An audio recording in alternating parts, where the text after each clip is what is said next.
আজকের এপিসোডে থাকছে বিফ তেহারি রেসিপি। পুরান ঢাকার ঐতিহ্যবাহী বিফ তেহারি রেসিপি, অরিজিনাল রেসিপিটাই তোমাদের করে দেখাবো। এটা কিন্তু একদম অরিজিনাল বাবুর্চিদের কাছ থেকে নেওয়া।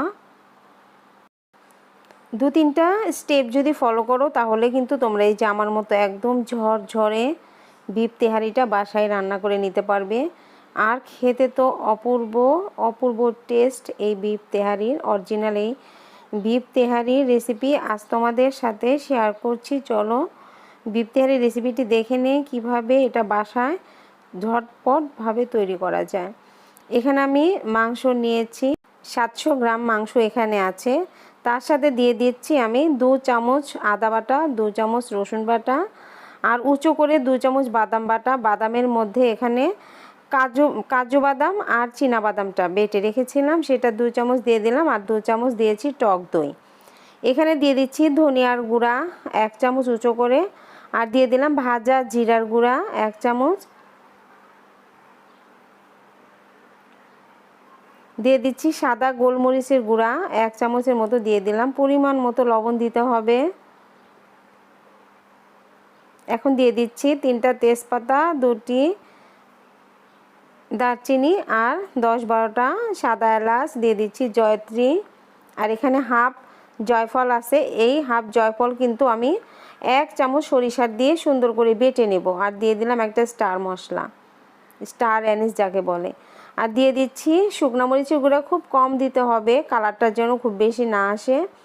আর সরিষার তেল, সয়াবিন তেল এখানে হাফ কাপ সয়াবিন তেল দিয়েছি। আর সরিষার তেল আমি 1/4 কাপের মতো দিয়েছি। দিয়ে এখন খুব ভালোভাবে মাখিয়ে নিতে হবে। আগে হাত দিয়ে মাখিয়ে তারপর কিন্তু চুলার আঁচটা চুলাটা জ্বালাতে হবে আর কি। দিয়ে দিয়েছি পেঁয়াজ কুচি, এখানে 1 কাপ পেঁয়াজ কুচি করে রেখেছিলাম, পেঁয়াজ কুচিটা দিয়ে দিলাম। আর কাঁচামরিচ কুচি দিয়ে দিলাম ঝালের জন্য।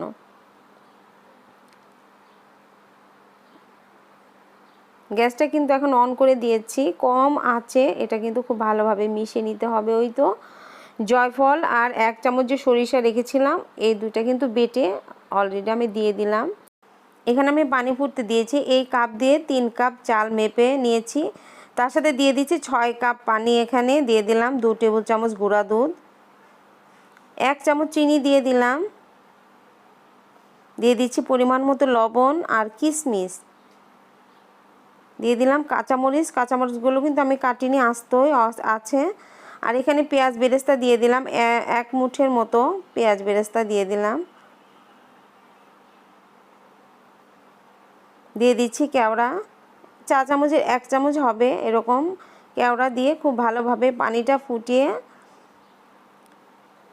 এখন চাল দিতে হবে। এই চালটা কিন্তু আমি খুব সুন্দর করে ধুয়ে তারপর 20 মিনিটের মতো ভিজিয়ে রেখেছিলাম। তারপর পানি ঝরিয়ে শুকনা করে রেখেছি। এই যে ফুটন্ত গরম পানিতে কিন্তু চালটা দিয়ে দিলাম।